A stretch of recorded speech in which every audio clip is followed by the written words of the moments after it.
Hello Vilas, welcome to Revathi's Tamil kitchen.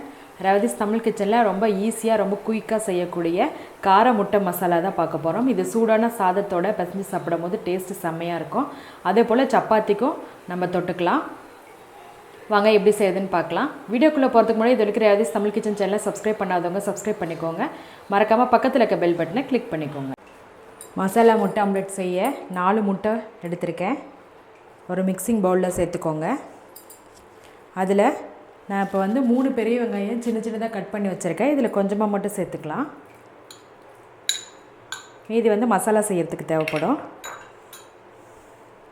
அடுத்ததாக இந்த 4 முட்டைக்கு தேவையான உப்பு, 1 ஸ்பூன் பெப்பர் எடுத்திருக்கேன். அதையும் சேர்த்துட்டு இது நல்லா மிக்ஸ் பண்ணி ஓரமாக எடுத்து வச்சிடலாம்.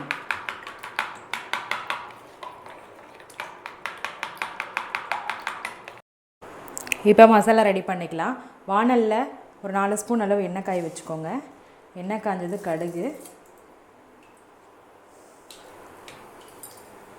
கடுகு வெடிக்கிட்டோம்.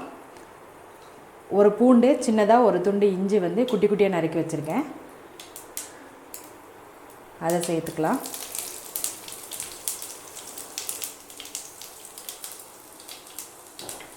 அடுத்ததாக ஒரு பச்சை மிளகாய், கொஞ்சமாக கருவேப்பிலை, கட் பண்ணி வச்சுருக்க பெரிய வெங்காயம். இப்போ இதெல்லாம் நல்லா வதங்கட்டும். வெங்காயம் வதங்கின பிறகு கேரட் சேர்த்துக்கலாம். நான் ஒரு கேரட் குட்டி குட்டியாக நறுக்கி வச்சுருக்கேன். உங்களுக்கு சின்ன சின்னதாக வேணும்னா துருவி கூட சேர்த்துக்கலாம். அதே மாதிரி பீன்ஸு, பச்சை பட்டாணி, உங்களுக்கு எது விருப்பமோ அந்த வெஜிடபிள்ஸ் சேர்த்துக்கலாம். நான் இப்போ கேரட்டும் பன்னீரும் ஆட் பண்ண போகிறேன். கேரட் சேர்த்துட்டு நல்லா மிக்ஸ் பண்ணி விடுங்க. ஒரு 2 நிமிஷம் எண்ணெயோட கேரட் நல்லா வதங்கட்டும். கூடவே உப்பு சேர்த்துக்கலாம். உப்பு பார்த்திங்கன்னா ஆல்ரெடி முட்டை மிக்ஸ் பண்ணும் போது உப்பு சேர்த்துருக்கேன். இப்போ இந்த வெங்காயம் கேரட்டுக்கு தேவையான அளவு மட்டும் உப்பு சேர்க்குறேன்.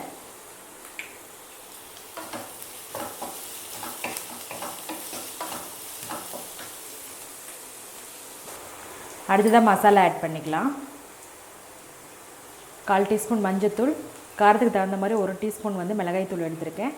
கரம் மசாலா 1 டீஸ்பூன், கறி மசாலா 1 டீஸ்பூன் எடுத்திருக்கேன். 1 டீஸ்பூன் மல்லித்தூள் எடுத்திருக்கேன். இப்போ இந்த எல்லா மசாலாவும் சேர்த்துக்கலாம். மசாலாவோட பச்சை வாசனை போகட்டும்.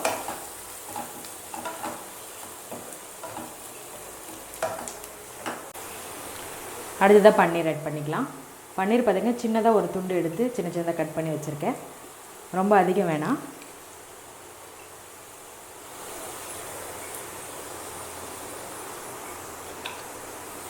பன்னீர் சேர்த்து மிக்ஸ் பண்ணி விட்டு அடுப்பை மீடியமில் வச்சுக்கோங்க.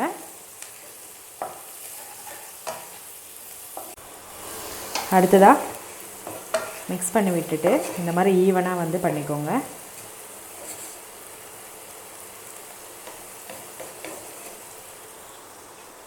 இப்போது நம்ம வெங்காயம் பெப்பர் போட்டு மிக்ஸ் பண்ணி வச்சுருக்க முட்டையை இதில் ஊற்றிக்கலாம்.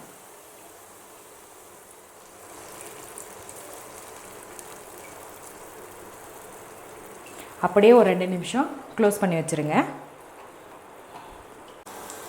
1 சைடு வெந்த பிறகு இப்போது மசாலாவோட மிக்ஸ் ஆகிற மாதிரி அப்படியே பெரட்டி போட்டுக்கோங்க. இப்போ முட்டையும் மசாலாவும் நல்லா ஒன்றா வெந்துடும். சூடான சாதத்தில் பெரட்டி சாப்பிடும் போது டேஸ்ட்டு செம்மையாக இருக்கும். முட்டை நல்லா வெந்துருச்சு, மசாலாவோட மிக்ஸ் ஆகிடுச்சு. அவ்வளோதான், நம்மளோட டேஸ்டான கார முட்டை மசாலா ரெடி ஆகிடுச்சு. இது நம்ம சூடான சாதத்தில் அப்படியே போட்டு பிசைஞ்சு சாப்பிட்டோமா டேஸ்ட்டு வேறு லெவலில் இருக்கும். ரொம்ப ஈஸியான டிஷ்ஷு, ரொம்ப குயிக்காக பண்ணிடலாம். நீங்களும் இதே போல் வீட்டில் செஞ்சு பாருங்கள். எங்கள் சேனலை சப்ஸ்கிரைப் பண்ணுங்கள். மறக்காமல் பக்கத்தில் இருக்க பெல் பட்டனை கிளிக் பண்ணிக்கோங்க. இந்த வீடியோ உங்களுக்கு பிடிச்சிருந்தால் லைக் பண்ணுங்கள், ஷேர் பண்ணுங்கள், கமெண்ட் பண்ணுங்கள். ரேவதிஸ் தமிழ் கிச்சன் பார்க்குற எல்லாருக்கும் ரொம்ப நன்றி.